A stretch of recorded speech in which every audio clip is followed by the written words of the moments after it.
What if I told you Arsenal's shiny state-of-the-art Emirates Stadium, the pride of North London since 2006, is already considered outdated? A £390 million arena, once hailed as the future of English football, might soon be on the chopping block.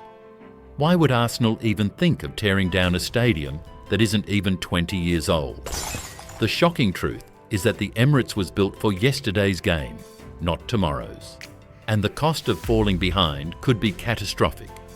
When the Emirates opened in 2006, it was Arsenal's ticket to the elite. High-tech, 60,000 seats, corporate boxes that printed money. It was the envy of England. But fast forward less than 2 decades, and that glitter is fading fast. The Emirates is missing something every modern super stadium now considers essential: adaptability. Tottenham's gleaming £1 billion stadium has an NFL-ready retractable pitch. Real Madrid turned the Santiago Bernabeu into a futuristic entertainment hub with a roof, LED walls, and a retractable turf system. Even Newcastle, backed by Saudi money, is planning a £1 billion rebuild with features Arsenal fans can only dream about. Meanwhile, the Emirates still has the same old roofline, the same outdated seating layout, and a hospitality setup that feels more 2006 luxury hotel than 2030 mega arena. The problem? Football has changed. Stadiums aren't just about match day anymore. They're entertainment factories, global broadcast showcases, and year-round money machines. Arsenal's hierarchy knows this. The Emirates doesn't generate the kind of non-match day revenue streams modern football requires. Its corporate packages lag behind rivals. Its roof can't host major concerts on the scale of Tottenham or Wembley. And most damning of all, its fan experience is often criticised as cold, sterile, and lacking the soul that defined Highbury. There's also a brutal financial reality. Construction costs for stadiums have exploded, but so have the commercial rewards. Arsenal can either invest billions into upgrading or risk watching rivals surge ahead. Ownership knows they've already fallen behind once, in the trophy race. Falling behind in stadium economics could be fatal. So the whispers are growing louder: tear down the Emirates and start again. A shocking idea for a stadium that still looks modern on the outside, but inside is already showing its age. Here's the truth Arsenal fans don't like to hear. The Emirates was never built with FIFA's modern rulebook in mind. On paper, it's one of the most recognisable stadiums in England, but when stacked against the hidden standards that shape where major tournaments land, the Emirates falls flat. FIFA and UEFA don't just want big stadiums, they demand ultra-modern, multi-purpose venues. Stadiums that can flip between sports, concerts, corporate events, and global spectacles in a matter of hours. That means retractable roofs, flexible seating bowls, cutting-edge sustainability, and broadcast tech that can beam every pixel in 8K to billions worldwide. The Emirates? None of that. Its roof doesn't cover the stands, limiting acoustics and fan comfort. Its pitch can't be lifted or rotated for NFL or rugby. Its hospitality lounges feel frozen in the mid-2000s. And while it was once considered futuristic, today it looks like a relic of the transition era, built right before the stadium arms race went nuclear. Behind closed doors, FIFA's stadium compliance metrics are brutal. Venues are scored not just on safety and capacity, but on things like digital infrastructure, luxury revenue potential, and sustainability impact. It's why Tottenham's new stadium instantly shot into FIFA's top tier. It's why Qatar's World Cup stadiums, despite controversy, were kitted with the latest tech. And it's why the Emirates, despite being only 19 years old, would need hundreds of millions just to meet baseline standards for hosting another World Cup or Euros. For Arsenal, this creates a nightmare. The stadium is iconic, yes, but in FIFA's eyes, it's second tier. No retractable roof, no flexible event structure, no futuristic digital displays that transform the arena into a global media hub. And without those features, the Emirates can't compete for the mega events that pump hundreds of millions into local economies. That's the unspoken reason talk of tearing it down has emerged. Arsenal don't want to be left with a beautiful shell, a stadium that looks impressive, but is locked out of the biggest prizes because it can't keep up with FIFA's hidden checklist. The Emirates once symbolised Arsenal's ambition. Today, it symbolises their risk of being left behind. Here's the part nobody talks about. Stadiums aren't just football projects, they're political weapons. And Arsenal's Emirates has been outgunned by designs backed by billion-dollar politics. Take Tottenham. Their £1 billion stadium wasn't just about football, it was a statement of intent from owners and politicians desperate to plant London's flag in the NFL's global expansion. Spurs built a stadium that could switch sports in under 48 hours. Something Arsenal never even imagined when they left Highbury. Result? Tottenham's ground is hailed as one of the world's most advanced, while the Emirates looks like a luxury museum piece. Now zoom out. Real Madrid's Bernabeu was rebuilt with political leverage and public-private funding deals that gave it global prestige. Saudi Arabia is planning futuristic stadiums designed less for fans and more for international soft power. Even Newcastle's proposed rebuild has government-level backing designed to transform an entire city's economy. Arsenal? They built the Emirates largely with debt, banking on Champions League qualification to keep the lights on. It was supposed to future-proof the club. Instead, the timing was brutal.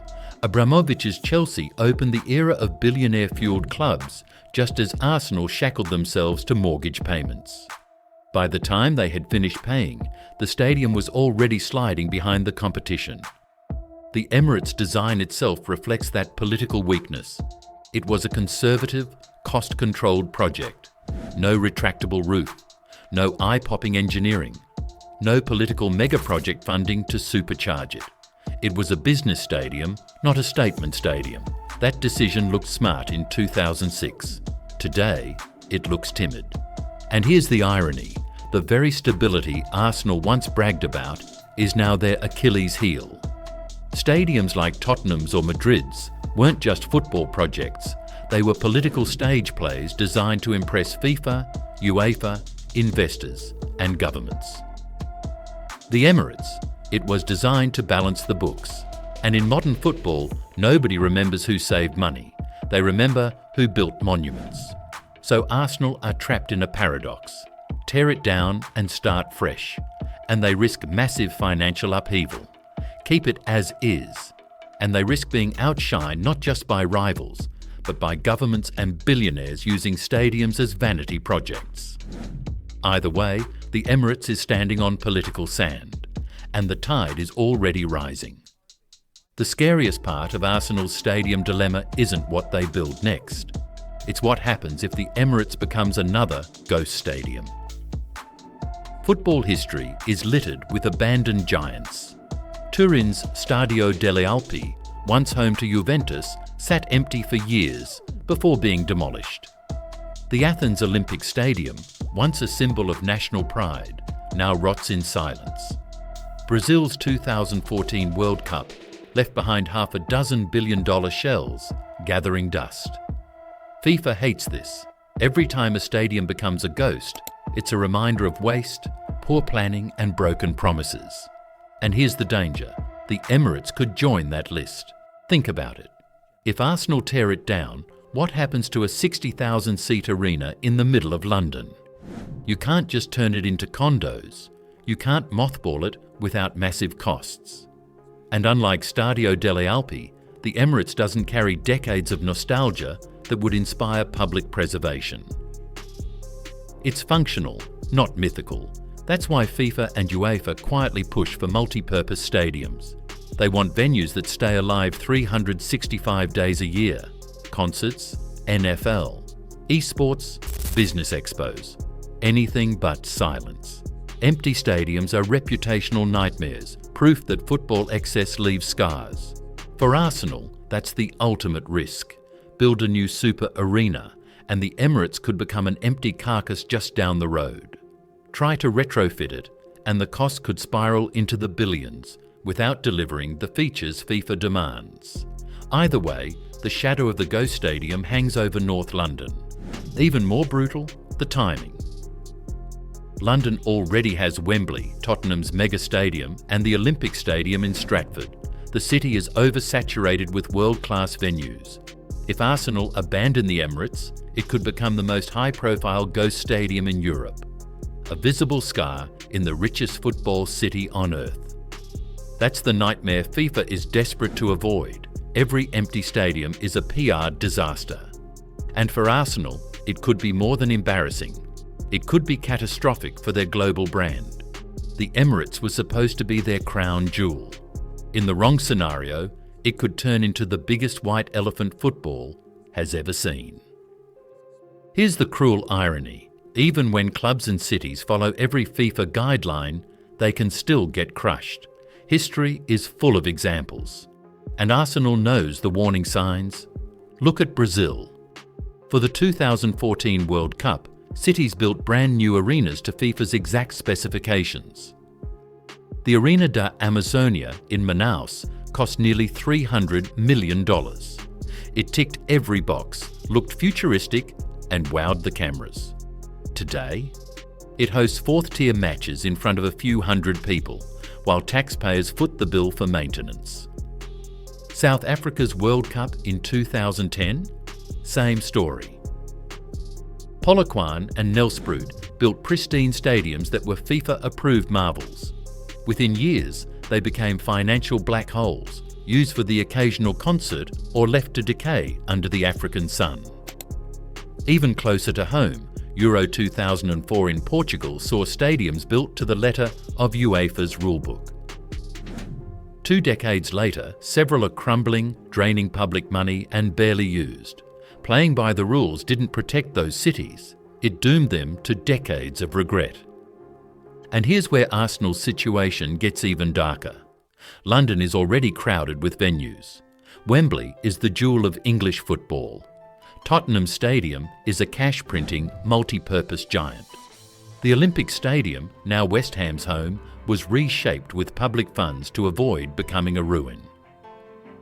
Arsenal's Emirates sits in the middle, aging fast, but still too young to be demolished without controversy. If Arsenal double down, pour money into ticking FIFA and UEFA's boxes, they could end up in the same trap, a compliant stadium that nobody really needs. Worse still, it could become the least desirable of London's mega arenas. Too small to rival Wembley, too outdated to compete with Tottenham, too corporate to recapture Highbury's soul. That's the brutal lesson. Stadium politics isn't fair. Even cities and clubs that play by the rules can get burned. Arsenal are staring down the same barrel. Do they risk billions chasing FIFA's checklist, knowing it might still leave them behind? Or do they rip everything up and gamble on a new vision, one that could either secure their future or leave them with London's biggest monument to failure? Here's a hard truth.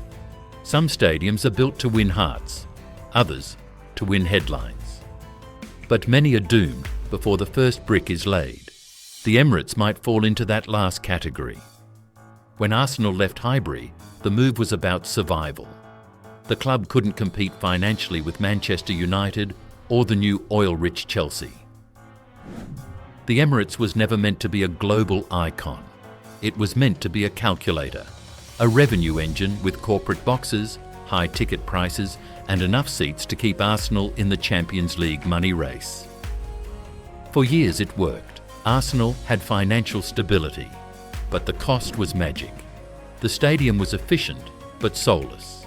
Fans never truly embraced it like Highbury. And in the unforgiving stadium arms race, efficiency doesn't cut it. Tottenham didn't build their stadium to just host football. They built it to host the NFL, concerts, boxing, esports, to impress FIFA, to impress sponsors, to turn every day into a cash machine. Arsenal built theirs to pay off debt. It's not the first time this has happened. Think of the Stadio delle Alpi in Turin. It looked futuristic on opening day, but its poor sightlines and cold atmosphere doomed it. Juventus abandoned it after just 2 decades. Or Valencia's No Mestalla, an ambitious design that never even got finished, now sitting as a concrete skeleton. These are the stadiums that were never meant to win. The Emirates risks joining that list, not because it's falling apart, but because it was never designed to inspire. It was a financial instrument dressed as a football cathedral. And in today's world, that's not enough. What's worse, Arsenal's timing was brutal. They built their stadium just before billionaire ownership transformed the game. They played it safe when rivals played it bold. And now, safe looks like stale. So when whispers surface about tearing down the Emirates, it isn't just crazy talk. It's the recognition that the stadium was never built to last in the modern game. It served its purpose. It kept Arsenal afloat. But in the arms race of super stadiums, it was never meant to win.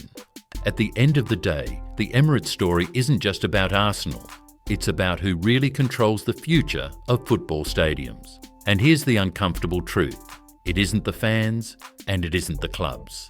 It's FIFA, UEFA, and the shadowy ecosystem of corporate sponsors and political interests that bankroll the game. FIFA's decisions always follow the same pattern. Control over creativity. A quirky, character-filled stadium like Highbury? Too small, too old-fashioned.